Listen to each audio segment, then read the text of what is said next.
Which country is the richest? When you ask this question, most people think of China or the United States because these have the world's largest economies.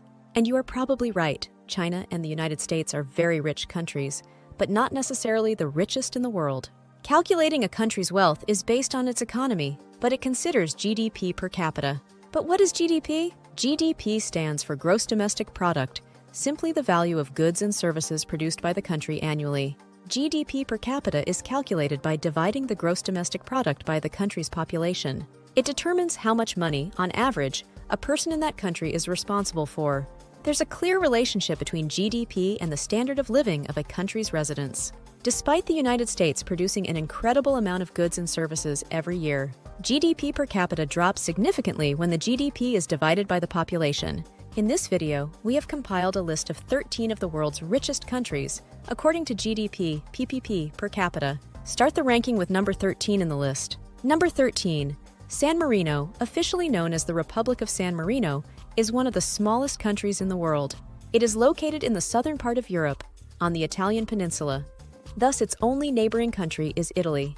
The country owes more than half of its GDP to tourism alone, boasting numerous natural beauties and urban attractions. San Marino is not a member of the European Union, yet it uses the euro as its currency. Based on a mutual agreement, it also has the right to mint euro coins. Number 12. Australia's revenue comes from an extremely diverse range of sources.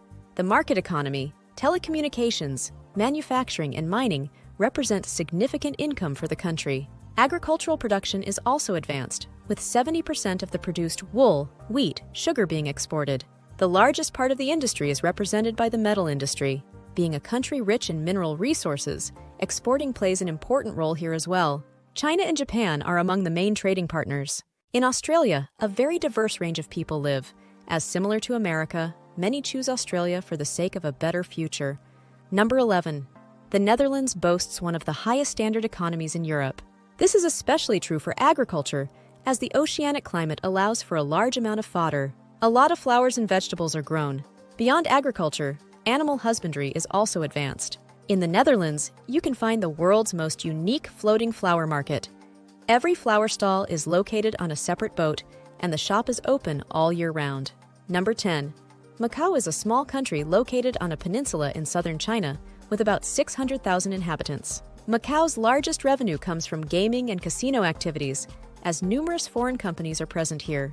The country's wealth also comes from the textile industry and footwear, which make up 85% of the country's exports. Fun fact, Macau aims to be developed into a metropolis similar to Las Vegas. Number 9. Denmark is considered one of the world's most competitive countries at a market level. The high standard of living is partly due to the developed large enterprises in agriculture.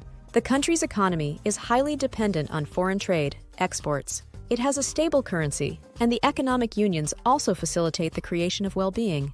75% of employees belong to a union, which is in relation with the employers. Unfortunately, high incomes are paired with high VAT and taxes, making Denmark undoubtedly an expensive state. Did you know? According to a referendum, the Danes rejected the introduction of the common EU currency, the euro. Number 8.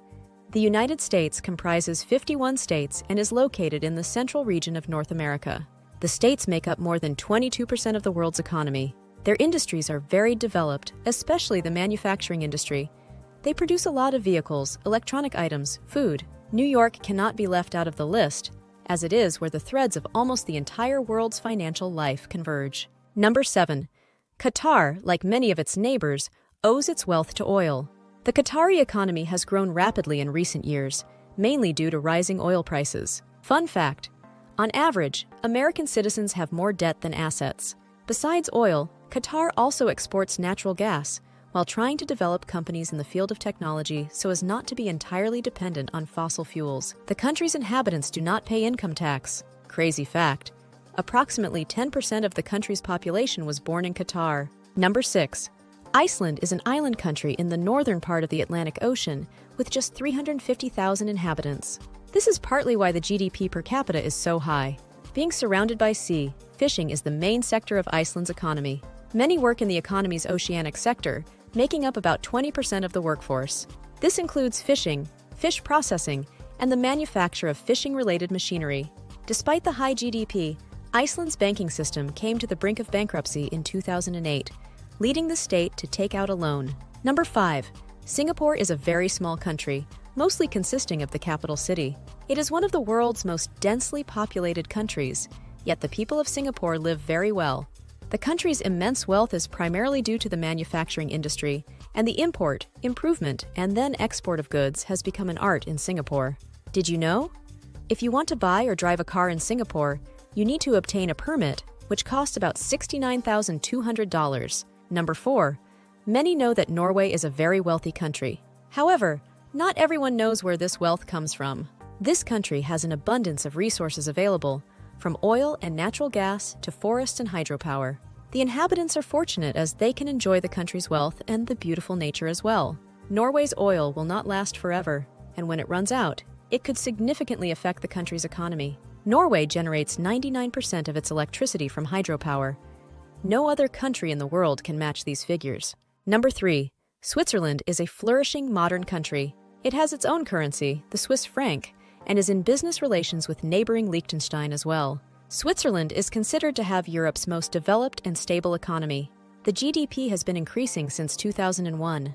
Fun fact: Swiss banks have a tradition spanning several centuries. They keep many things confidential, including the balances of bank accounts, which they do not disclose even upon police request.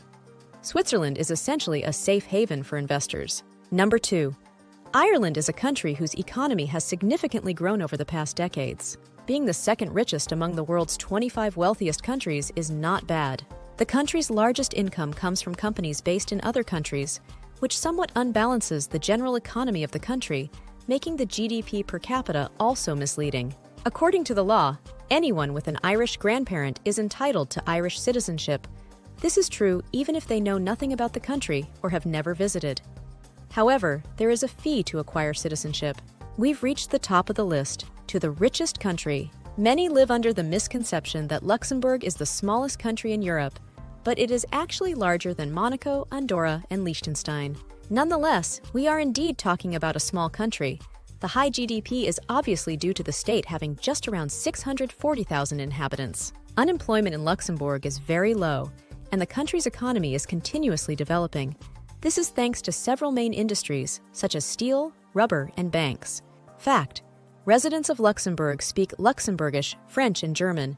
There are certainly countries on the list that we knew were wealthy, but there are also those about which we rarely hear. An interesting fact is that Canada, the United Kingdom, and the United Arab Emirates all rank lower on the list due to their lower GDP. Most countries owe their wealth to oil, and a large part of their GDP is made up of it. But what happens when the oil runs out? How will this list change? According to many experts, there are approximately at least 100 years' worth of oil reserves left in the world. Many sites are still unexploited. The list was last updated on January 13, 2024. If you found the video interesting, please share it with others and don't forget to comment and subscribe for more interesting content. See you next time. Meanwhile, check out these videos.